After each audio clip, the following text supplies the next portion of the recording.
Hello, everybody, and welcome back to the Discovering Commercial Real Estate podcast. I'm your host, Michael Tingaz. With us today is Adam Lobel. Adam is the founding partner of IPRG, a boutique commercial real estate firm specializing in multifamily sales, development sites, and all other commercial asset types. Adam, pleasure to have you with us. Thank you so much for having me. Before we jump in, tell us a little bit about yourself. Sure. So my name's Adam Lobel. I was born and raised in St. Louis, Missouri. Went to the University of Texas at Austin, where I studied sports management and business. I guess my dream was to always move to New York, growing up in St. Louis. And, I was lucky enough to win a nationwide business competition while in college. And that allowed me to basically secure internships going into my junior and senior year of college. And I was working at ESPN, and I got an internship at IMG. And, I moved to basically New York with 2 suitcases and $2,000. And my parents basically gave me like 2 months to get a job, but I had a pretty good resume. And, my dream in school was to always work in sports. And, I think anyone that is a sports fan, like, absolutely loves the Olympics. So, moving into New York, my dream was to basically like get a job working for sports and, especially the Olympic Games, and was subletting in the East Village and just trying to find a job. I was interviewing like crazy with the NFL, Major League Baseball, and all sorts of different sports networks and sports properties. And I ended up landing a job with Jet Set Sports, which was at the time like the preeminent hospitality and ticket provider for the Olympic Games. And what Jet Set did is their clients were these like constituent country organizing committees all around the world. So my clients were like the United States Olympic Committee, the Australian Olympic Committee. We worked with various top worldwide sponsors, like McDonald's or Johnson & Johnson at the time. And my job was to basically handle ticket sales and operations surrounding the Olympic Games. So right out of college, that, was basically my first job. And I, had the chance to, basically live in China. I lived in Vancouver. I was managing, staff of 30 to 40 people on site, and literally, 300,000 to 400,000 tickets, and managing the entire ticket sales operations for basically the Olympics globally at the time. My boss and I were basically in charge of ticketing, and other groups within the company were in charge of the hospitality type of operations. So, I think that's basically how I started my career. And I was really, really gung-ho about working in sports. And I kind of landed this like incredible dream job right out of college. And that kind of set things up for me. And then how did you transition to real estate sales? So after working for the Beijing Olympics and doing the Vancouver Olympics, and we were doing some consulting surrounding like Sochi and London at the time, I sort of just realized that I was a little capped in terms of the income that you can make in the sports industry. I mean, people that land these jobs, especially for the Olympics, like, they tend to stay in those jobs for a really long time. And there's just an unbelievable amount of people that would do the jobs, and the pay at the time, I felt like I was really capped. So I ended up working for Active Network, which is a sports network. I was kind of dabbling my toes into the world of like online advertising and, kind of digital ad sales. I was lucky enough to meet someone who had really good experience working in like social media. He's actually my best friend. And he got me a job at a company called Brand Networks, where I was basically doing like sales for, Facebook and at the time Twitter, and working with different brands and agencies to figure out how to like optimize their marketing campaigns. And luckily, a good friend of mine went to look at a condo in Murray Hill, and it was like a Saturday afternoon, nice day out. And he's like, "Hey, like come check out the studio. This broker's going to show me the studio, or this one bedroom, I guess." And I went to go see it. The apartment, was pretty standard, small little 1 bedroom, but I met this broker there, and I talked to the guy for 2.5 hours, and we ended up getting drinks afterwards. And it sort of just like planted the seed that like, wow, real estate is a really interesting field and a career. And, I was meeting this broker, and he just seemed to be like absolutely killing it. So, I was like, wow, like, I'm from St. Louis. I didn't really have this like huge network of people in New York. And, it seemed to be a pretty scary thing to kind of jump into. And obviously I'd be doing like a 180 on my career. So, I was just like, later that night I was at home, and I was just thinking about like, do I know anyone who does real estate? And I was really lucky and fortunate because Derek Bestrick, who was a good friend of mine at the University of Texas, he happened to be working at Marcus & Millichap at the time. And he was, basically later on I found out like one of the top brokers at the company. And I didn't realize this at the time, but, I reached out to Derek and, I was like, hey, like, what's this whole real estate thing about? Like, do you think I'd be good at it? And he was like, oh my God, you have the perfect personality for this. You should 100% do it. Like, come to the office. So I like just went to the office for lunch, and that's where I met Luke Sprovero and Steve Reynolds, who later, we ended up starting the company together.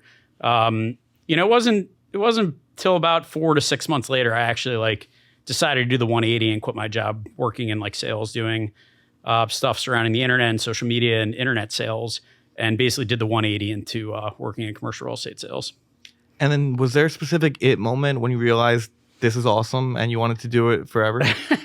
Yeah. So I think like everyone has different moments that they reflect on that are sort of like moments in their life that are really impactful. And I think for me, I ended up joining Marcus and Millichap, and I was like in training, and there was probably 15 people in the training class, and we were all like friendly with each other, and then like ended up getting my first listing. And at the time, like I honestly didn't like really understand real estate. It was really hard for me. Like I was working in neighborhoods I had never been in. It was I didn't really understand the fundamentals or the underwriting or the values at all. And I didn't really understand like real estate at all when I started. And later I ended up not selling my first listing, and I was just like, kept going. And Derek's like, just keep going. You'll find a good opportunity soon. And then I kind of landed a 9-unit in Park Slope. It was a park block, like gorgeous building. And I ended up like having just a tremendous amount of interest from buyers on it. And, Derek was basically like, hey, like call down this list of buyers. These are the comp buyers at the time. Like, we got to sell your listing. And I like go to the tours, and I'm like meeting all these people, and I'm like looking at all the real estate all these people have. And I'm like, wow, like these people are like incredibly wealthy, and all these people have built up these like amazing portfolios throughout the market. And, I think it kind of just hit me then that real estate was a vehicle to create financial freedom and, kind of live life on your own terms. And I think that for me, working on the first opportunity, I guess my second listing at the time, I kind of realized that I like, wow, this is a really fun job.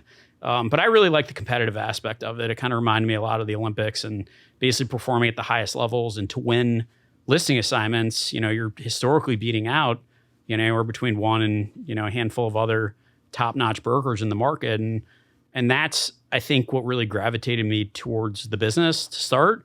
And then I just started picking up deals. And next thing I know, I sold, 3 or 4 buildings on that street and throughout the neighborhood, and my business just kind of exploded ever since. So, I think that was one of the big aha moments for me. It was just kind of getting my first, kind of seeing A to Z on the first, second opportunity that I ever worked on. So that ended up selling. So, and then fast forward now to IPRG. How did that company get started?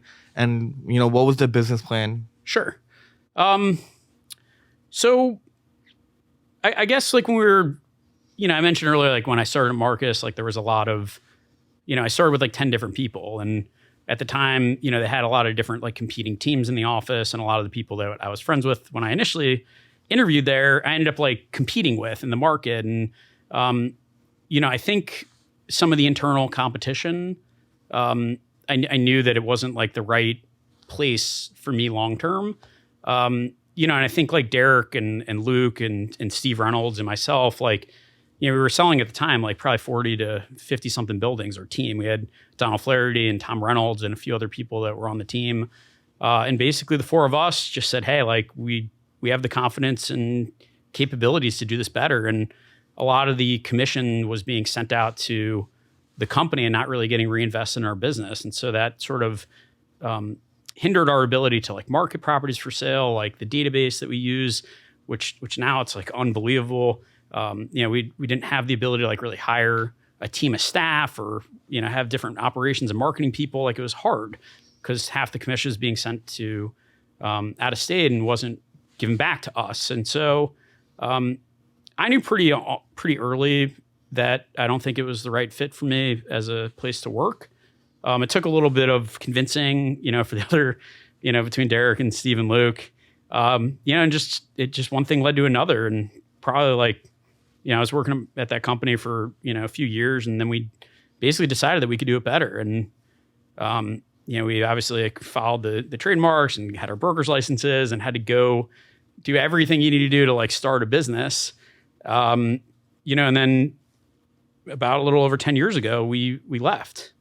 It's been the best thing that's ever happened to me. And it's, I think what really drove us was believing in ourselves and knowing that we can perform at an extremely high level. And, once you have the capabilities and confidence in yourself to execute, and we knew that having the resources available that we were previously giving away could benefit our business. And so we just kind of put those all together and said, hey, let's do this. And, we started out and, it was, I guess 6 or 7 of us at the time, and 6 brokers. And we had, an admin person. We were in a former yoga studio. It was kind of like our, working in the garage kind of Apple moment. Our conference room was 3 feet, our conference desk, I guess, was 3 feet away from someone's desk. But it was fun. It was a lot of fun because we were all in it together, and there was this winning mentality that we just had to win. We had to beat everyone. And, at the time we were kind of really the first team that left a national company and started a company and started really competing in the market. And the business has grown basically. Top line, agent count, everything's grown ever since. And it's been a real blessing. So I think that's ultimately why we started the company. And, that was, I guess we're coming up on our I think at the end of the year will be our 10-year anniversary of owning it. So we've had, it's been a really incredible ride. That's awesome. And throughout the ride, have you have any beliefs in real estate that's changed over time for you? Yeah, a lot actually. I think first and foremost, you can never get someone to sell. You can't really push people. People make decisions on their own terms. I think it's a very long business. So you need to approach it like a marathon. It's not a sprint. Just keep your head down and keep grinding and keep making the phone calls and go to meetings. And, people I met well over a decade ago still haven't sold. And obviously try to provide as sound real estate and financial advice as you possibly can. And through having long-term relationships, those are always the best types of clients because those are the people that trust you and that know that you have the capabilities to execute transactions at a very high level. So I think that would be one of them.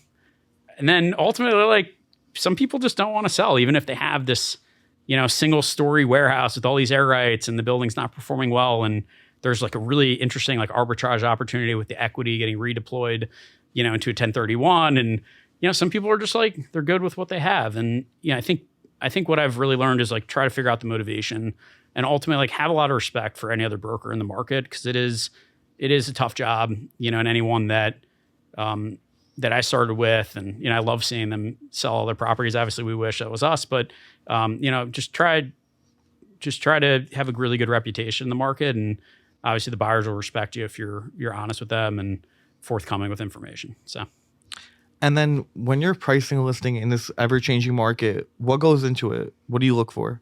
You're obviously looking at comps. I think you're anticipating what buyers are going to look at. We have a handful of guys in the office that are really good at underwriting and trying to figure out where the actual value of the asset is.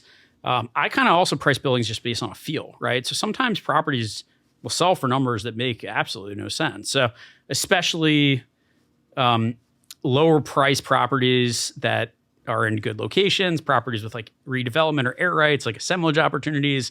I think you're just got to look at every single angle and try to figure out what the highest use is, and then go and meet the owner and give them a realistic opinion of value and say, hey, if you want us to list this for higher, we're willing to list for higher. I'd say 8 out of 10 times, if it's us versus 4 other brokers, we give them the most honest valuation. And oftentimes, if we lose an opportunity, it's because other brokers have priced it just significantly higher, or metrics just make absolutely no sense. And then they end up just, relying on price reductions and that sort of thing. But, I think core locations are really good right now. I think you have to really understand the debt markets and the rental market. We're talking to mortgage brokers all the time. We have a handful of residential brokers that we work with that I ask them about rental comps and try to get a pulse on where things are at. I've also been fortunate to have invested in a few buildings that I own. So owning that and going through kind of what owners also go through, it kind of gives you a pulse on where things are at in the market. And then if you have the right products, it's going to sell. So I think you have to price it for today and what it's worth right now. And then every 3 to 6 months, call the owner and give them a little bit of update. But there's a lot that goes into pricing properties. It's more of an art and a science, and it's not so much about like, this is the exact cap rate and the price per foot, and here's what the air rights are worth. You have to like get a sense in terms of what things are at, and really like every market has their own areas that are doing exceptionally well. And if you're in a market where, where development's really popular, like focus on those types of deals. If you're in a core location, like the free market value add buildings are still like an unbelievably high demand. The rent laws have obviously changed pricing quite a bit, but hey, maybe you can get, if you have a long lens on New York and you can buy something at, like a 7 or 8% return day one, and it's cash flowing, it's kind of like a coupon. And then with RGB increases, it's a pretty safe investment, because you have relatively low vacancy in those types of assets. So that's kind of what we do. And ultimately, like we work as a team. Like I have one or two other people always look at all the underwriting before we actually go to send it to a client or before we market a property for sale to make sure I'm not missing anything. And I think it always helps to have other people take a look at it before you go and price it out. So. And then as the company's growing, you're about to hit your 10-year anniversary. Yeah. What do you look for in a new hire? What do we look for in a new hire? It's funny. Like we've hired people that are like captain of their lacrosse team in college and, got A's and B's in college and, on paper seem like the absolute perfect agent. And then they come and work here and they're scared of the phones and they're out of the business in a month. We've had other people that I would have never pegged to be a good real estate broker.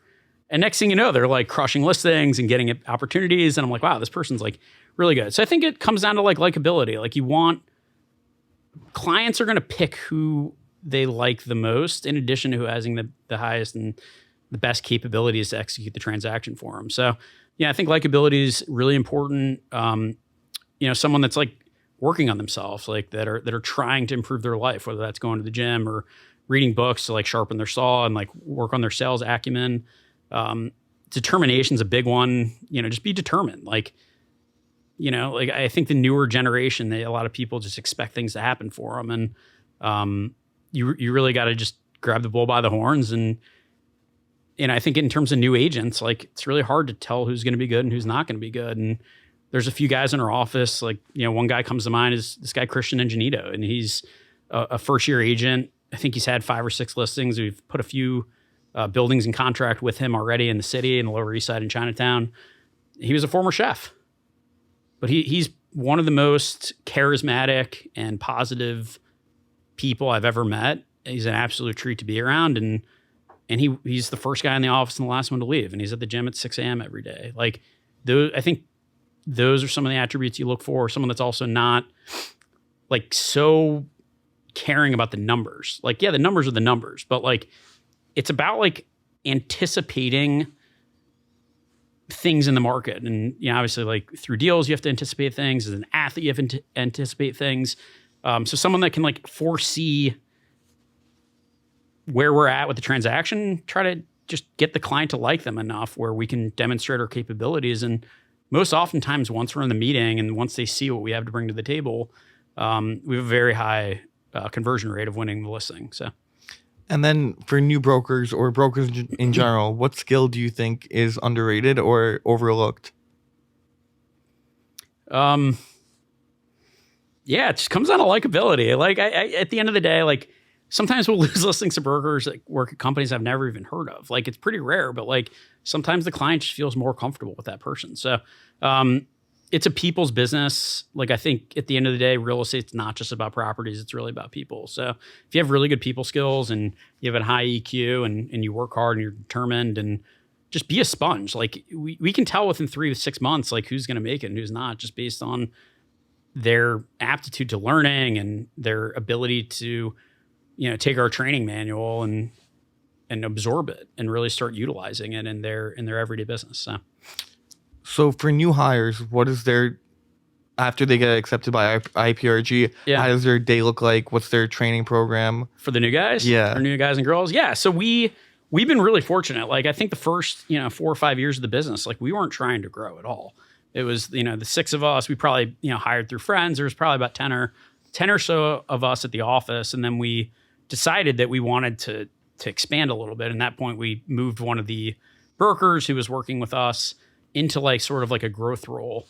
So he stepped out of brokerage into like hiring, and then we basically took on a second office, and we had, I don't know, probably like 5,000 or 6,000 square feet at that point. His job was kind of like, hiring and training and recruiting and like trying to like grow the business. And at that point we like really started expanding, and kind of what started as, 6 of us really started expanding to like 10 or 15. And then we kind of outgrew that office. And now we basically work at 15,000 square feet on Wall Street and Broadway. We have like gorgeous views of the city.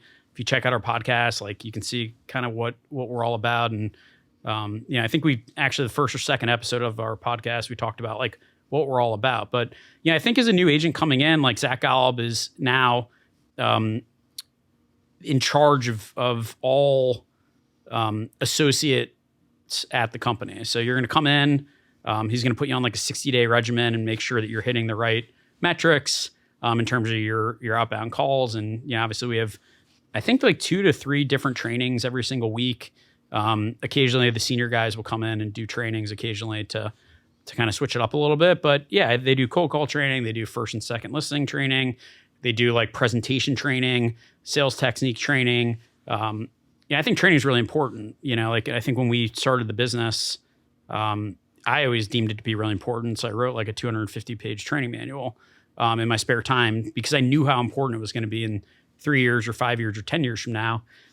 Since we've redacted that a little bit, it's probably 100 pages right now. What ends up happening at our company is you come in, Zach will interview you, you'll start, you'll go through the training concurrently. You'll end up like, we'll kind of figure out where, based on your skill set and kind of your background or your market knowledge or kind of where you live. Also depending on like what team you're kind of looking to like work in or what market you're interested in. So the way we're structured is we have territorial delineations. We took a lot of the really good aspects of like what Cushman was doing at the time or Massey Knakkel, where they had like certain territory and brand ambassadors. And we really believe that 2 heads are better than 1, 3 are better than 2. Having an entire office working together is going to give new agents a better chance to make real money in the business. And it's really worked out exceptionally well for us. So we have a team-based approach. Every single agent within the office works on a team, whether you're working in the Bronx or in Brooklyn or Manhattan or Queens. We have very experienced brokers that are leading all those teams. Partners at the company are basically leading all of those teams. So the associates are there to be a sponge, to basically get opportunities, and kind of the partners and senior level agents on the team are there to like go and win the business and execute the transaction. So, and then how do you structure your day? How do I structure my day? So, I mean, it's a little all over the place. I have, I work on the Manhattan business. I work on the Brownstone Brooklyn business, which is kind of like Park Slope, Carroll Gardens, Fort Greene to call it Brooklyn Heights. Zach Ziskin is the leader with Justin Zychak on our Manhattan business, which is, 110th Street on the west side and 96 on the east down to FiDi. So it's really Monday mornings. We have our Monday morning sales meeting that Zach leads, once a month or every other quarter or once a quarter, more or less. Like Derek or the owners give like a more thorough presentation. But ultimately like Monday is, I have a few team meetings in the morning, usually get lunch, and for the rest of the day, like I have absolutely no appointments, internal or external. That's like my day to actually like do work on my deals, follow up with attorneys, try to push deals forward, right? So there's stages in every transaction, and I have a little checklist on my desk in terms of the 5 or 15 or however many deals that I actually have that I'm working on right now. All that's for Monday afternoon. Tuesday, we have a management meeting in the morning that usually lasts from like 9 to call it 11.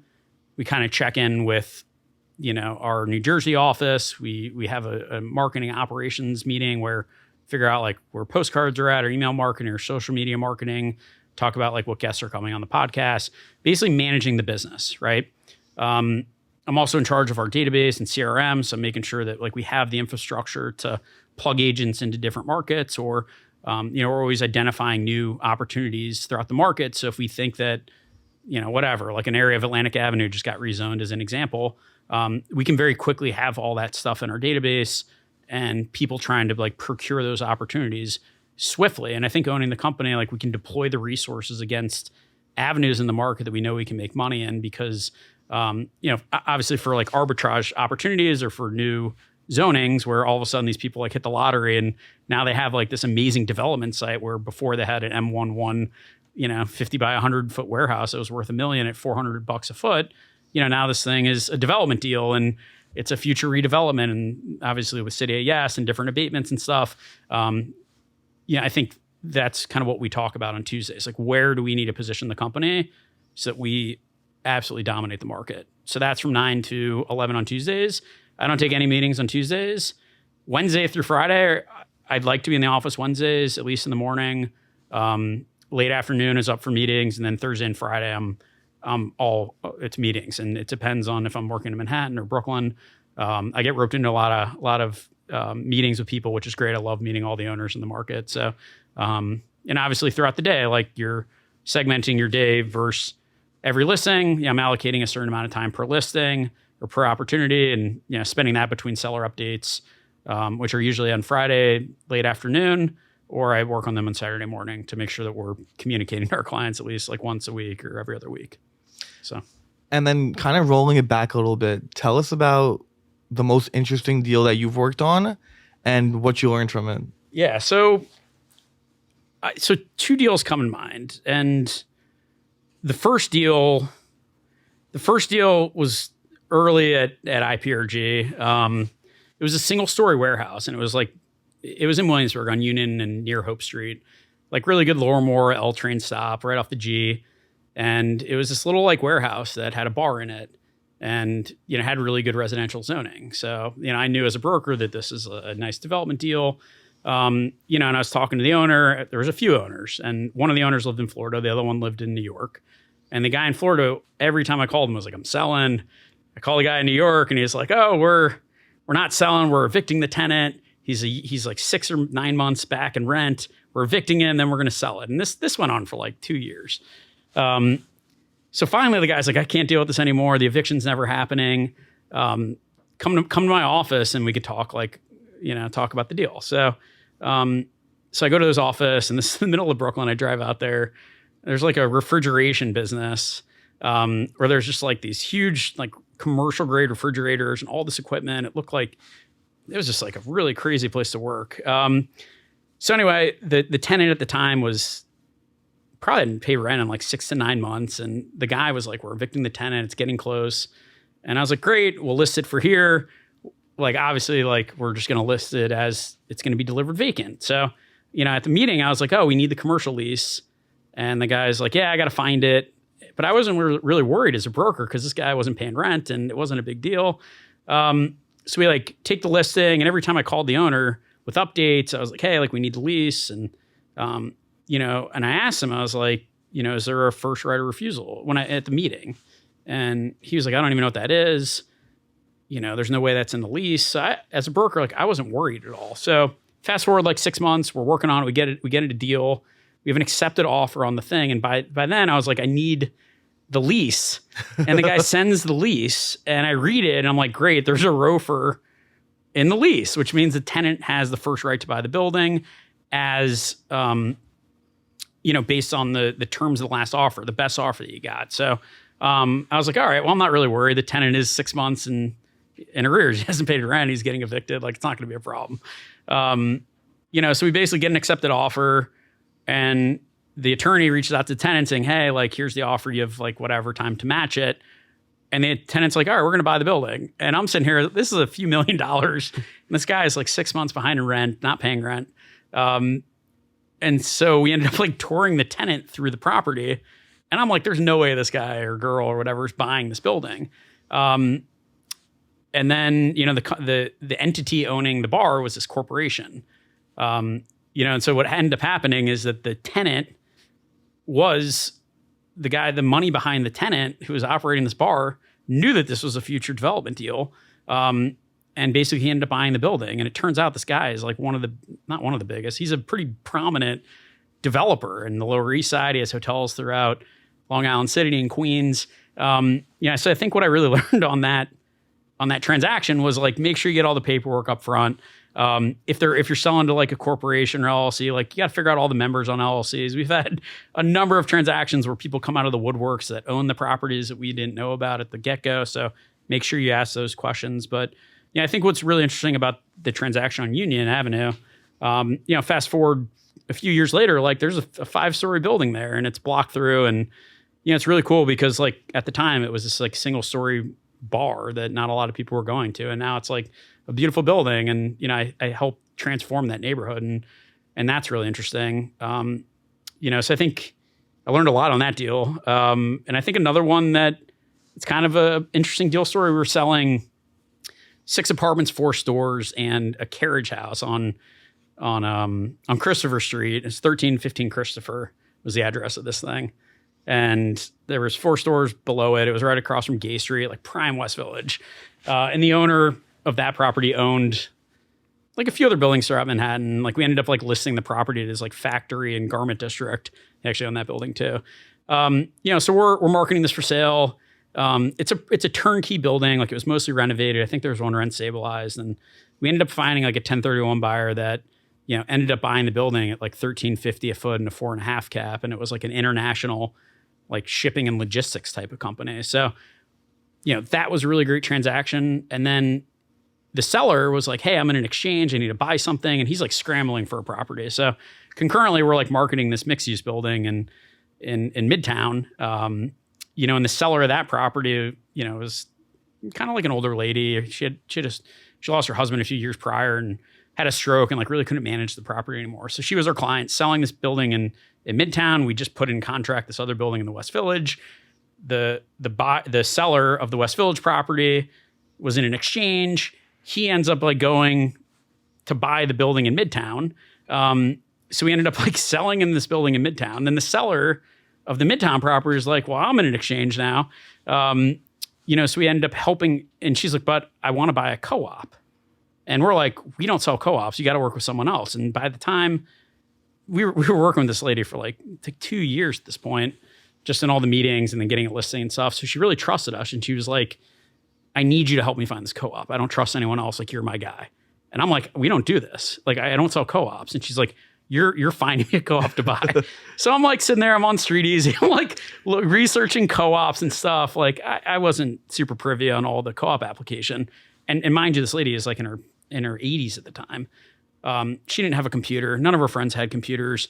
We were required to get all of these, letters signed by her friends that were notarized that like said that so-and-so was a good person, and to let her into the co-op as part of the co-op application. So I'm like running around New York, going to all her friends' like houses in the Upper East Side, Upper West Side, and Harlem, like getting them to like create this package, because our buyer was in an exchange. He had to close, and then she had to close on this co-op, and it was like this whole thing.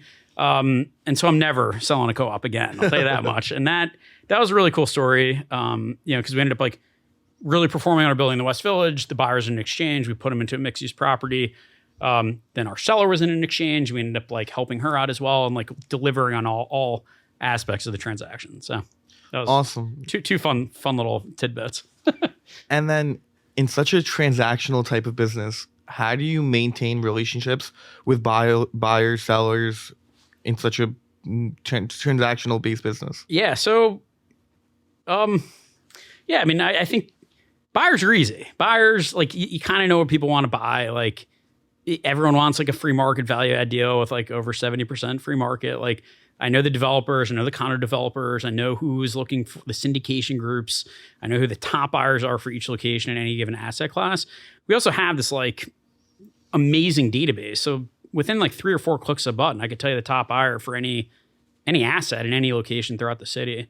And we have, 50 brokers that have worked on that. And then the database is one of our kind of unique things that have enabled us to sell, basically like 100 buildings a year, or like 2 a week, more or less. We've closed on well over 1,000 buildings. So in terms of updates, like buyers are always looking for deals. I think in your brain, we're a matchmaker. We're here to like make matches in the market. The benefit of working with us is that if one of our guys in Queens or Brooklyn or the Bronx have a bad experience with a buyer, like he's probably not seeing deals from us anymore. So buyers tend to pay attention more. They play less games. They act quicker. They're not really nitpicking on things that aren't important because of the power of the team. And we extensively vet them. So I think from buyer's perspective, they're kind of coming to you all the time with updates, looking for stuff to buy. The sellers, I mean, listen, you can't be annoying. You don't want to be this like naggy salesperson. Like, if you're going to call them, like give them updates, like talk about a comp, talk about something at least, talk about a new rezoning or new amendment that's going through Congress. Like it can't just be like, hey, I'm following up to see if you're selling. Like every other broker in the world is doing that, but you need to add value. Whoever adds the most value wins and create long-term relationships. Also, like don't always call them. Like you can send mail, you can text them, you can like hit them up on social media. Like the world has changed. So I think like be adaptive and just continue to be persistent. But be polite and be respectful of their time too, because everyone's busy as well. So, and speaking of vetting the clients, right? Everyone is talking about how important it is to have a good broker and what they look for and how you compete against other brokers. Yeah. But as a broker, do you look for anything in clients to know that they're legit and you're not wasting your time? Yeah. So I mean, as a broker, all you have. Well, I guess not even as a broker, as a human, all you have is your time, right? So.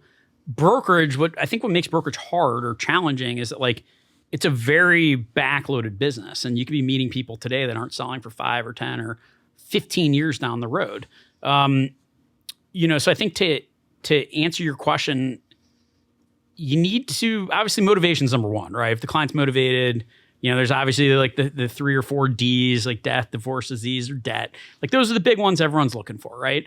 I think in addition to that, I'm looking to like see if I can actually transact with this person, right? Like I have enough business going on that like we're not like completely picking choosing who we work with, but you need to be like a chameleon. And one day we're talking to, a religious person, like a rabbi. The next minute I'm talking to someone that like inherited a property and they don't even know what the rent stabilization laws are. Trust and estates, family offices, like you name it. We deal with all sorts of different people. So, I think just it goes back into likability and be a student of the market and provide people with updates and just continuously add value is how you really stand out in the market. And then when you're feeling stuck or unmotivated, how do you get out of that kind of grunt? Out of the rut? Yeah. Well, I mean, I'm from St. Louis, Missouri. Like I mentioned earlier, like I moved here with a few suitcases and a few $1,000 in my name. Like a lot of people that are in the market, like come from very affluent families, and that sort of opportunity wasn't afforded to me. So like, I don't have any other backup options at this point. This is my life. This is what I'm doing. Like I'm working as hard as I can to, create opportunities. It's the big thing for our company, create opportunities for ourselves and for our clients first and foremost. And to me, it's like go to the gym, like get a sweat on, like go find something you're passionate about. And if you're getting into real estate, like make sure you're working at a company where you believe in the values of the company. And for us, like it's about being a deal maker, being a team player, like having a winning mindset and being passionate about real estate. And those are some things that we look for in new agents. Ultimately, I think just put your shoes on, lace up like you're playing a basketball game or something, and like get after it. And I've never really had issues motivating myself or getting out of a rut. Just stay positive. It's all going to work out, and just keep grinding, and eventually it'll work out for you. And then how do you handle the mental roller coaster that comes with this business? You got to like completely detach. Right? I think people, they don't always tell you everything. So I think a lot of it comes down to just detaching yourself and being an advisor to them. And like, yeah, we want them to sell so we get the commission, but they also know that too. So part of it is just being honest with them and like cutting through the shit. Like I think for us, or me especially, like I'm like dead honest with people, whether they like to hear it or they don't. Like I'm not here to like beat around the bush. Like, but when they hire me, I tell them that. Like you're hiring me because I'm going to sell us for the highest amount of money and deliver a transparent sales process is going to result in a smooth closing. And that's why you work with us, right? But I'm not like a broker that's going to beat around the bush and like just tell you what you want to hear so that like you don't get upset. No, this is a financial driven transaction. We're not selling like gorgeous houses and condos. Like it'd be a different sale.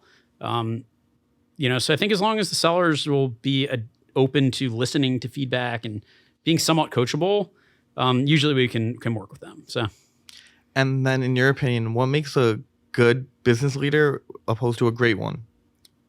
That's a good question.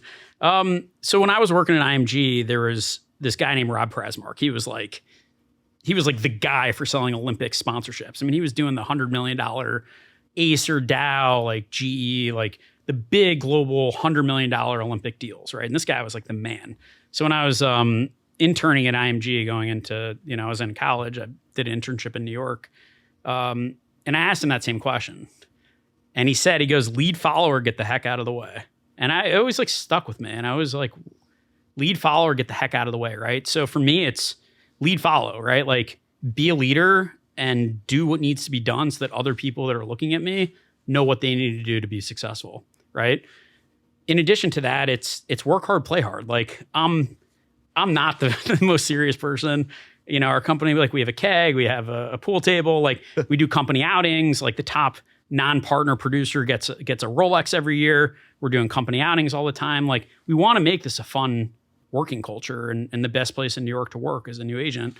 I think, but amongst the partners, especially like the founding partners, like we're bringing in a lot of the business that are coming into the company. So lead follow, right? Like they know that I'm going to produce, that I'm going to win deals, and I'm going to sell deals, but ultimately, like I'm a team player and I'm a deal maker and I have a winning mindset. So I want to make sure that sort of the main core values of the business, I embody them because I know that that's going to come in to the DNA and the fabric of the business and try to have a place that people want to be at, because it's, working commission only in New York and the most competitive market in the world.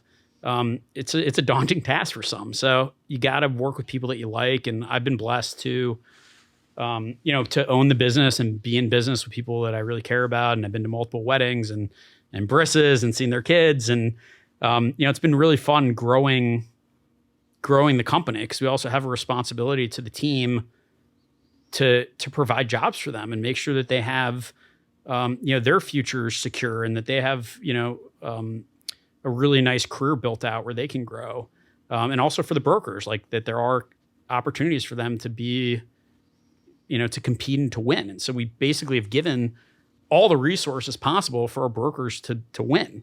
And that was the biggest reason why we left the national company that I mentioned earlier. So I think for us, it's work hard, play hard, lead by example, like just, and try to have fun. We have, historically we would do like our kickoff meeting at the first week of January. And, usually like most companies go there and they give awards and it's like very serious. Ours, I get up there and basically roast everyone for 30 minutes and then we give out awards. So we try to have fun with it. But we're also a hardworking team, and we're on pace to sell close to 100 buildings this year. So, and we're young, and we have a very deep bench of brokers that are very good, that are consistently delivering. And I think that's, I think as a new agent coming in, like that's who you want to be looking for in a mentor and someone to work with. And the company who you end up working for at the start, like you only have so much time, right? So you want to make sure you're teamed up with a good mentor. I was blessed. Like Derek's been great for me. Luke and Steve I work very closely with for, I can't even tell you how long now. And we're all friends too, in the office and out of the office. And I think that's part of it. And we also just equipped our brokers with every tool possible so that they can be successful. And for us, like we're flexible. We can move like the market. So if there's an opportunity to expand or there's a few areas that we're looking to expand, whether that's like net lease sales or multifamily sales out of New York, or to beef up, our retail leasing division that we recently expanded on. We started a New Jersey office not too long ago with Yanni Marmanu, and those guys are up and running and doing exceptionally well. So, so those are some of the reasons. And then what motivates you at the end of the day? Is it money, philanthropy? What pushes you to go harder? I don't really have any options. Like, I don't have like a backup option. I can't like go home and if I like run out of money. So for me, it's on me. Like I'm not, like failure is not an option. And a friend of mine in college used to always say like there is only one option, and it's true for me. I think real estate is an unbelievable vehicle to create financial wealth for yourself. Being an investment sales broker, you really see the how you do that, how you buy real estate, how you own it, how you manage it, like what the angles are, how to get lucky, being in the right place at the right time to like strike on a deal. I think just what keeps me motivated is working with people that I like and working in an industry that it's always changing. Like the thing with the Olympics, what was really cool about it is every few years there's a new Olympics. So it was like we're working on new venues or different organizing committee or different group of people in an international country and working on different clients. Like that was really interesting to me when I was doing the global, ticket operations. Now it's just like the clients are just completely different. And you get to hear these stories of people that like came to New York with absolutely nothing and they've amassed like these incredible portfolios. And, I think it's fun because, even when I started, like there's not too many brokers that are still in the business, like even in my training class, like when I started. So just to know that like where I've gotten and where I've gotten to, and just like how much more room there is to grow and kind of where we want to take this company in the next like 5 to 10 years. It's like, I think that's what really keeps me motivated. And you also have like obviously after you do it for yourself, but like we're also doing it for other people. And I care deeply about every single person that works at the company. And I'm not just saying that, like I actually really do. And people know that. And I really want people to have the freedom and come to work and be at a place that they're proud of and that they want to grow as well. And I think that those are some of the reasons why people stick around. And we have an unbelievably high retention rate. Like people who come here, like they stay because they make money and they're happy. And, if there's an opportunity and a business plan and we think we can exploit it, like we'll do it. And we can get creative to bring different people in at all levels of the business at this point. And we're probably the biggest privately held real estate company in this point in New York, and so what started as like 6 of us is now like 50 something brokers strong. We have a second office and, there's blue skies ahead. Like it's like we figured out all the processes in place. We have an amazing staff and I don't know, like I find it to be fun. Like I think brokerage is challenging and it's hard. But I think once you're like executing, you're pitching and you're like beating other brokers, on assignments, it's fun. So try to have fun and just try not to take it too seriously that you're not enjoying your time. So awesome. And then on an ending note, what advice would you give your 22-year-old self looking back at where you are now? Well, if you know me, I love to travel. So I try to like check off 1 or 2 or 3 countries a year that are outside of the United States. If I'm 22 again, I would tell them to like try to travel before you take a job and do whatever it takes to like try to go see as much of the world as you can, right? So whether that's like living in youth hostels or taking out a loan, don't go crazy, but like try to go travel because it's going to open up your mind. It's going to expand your perspective on the world. And you'll be able to view things in a different lens than a lot of people.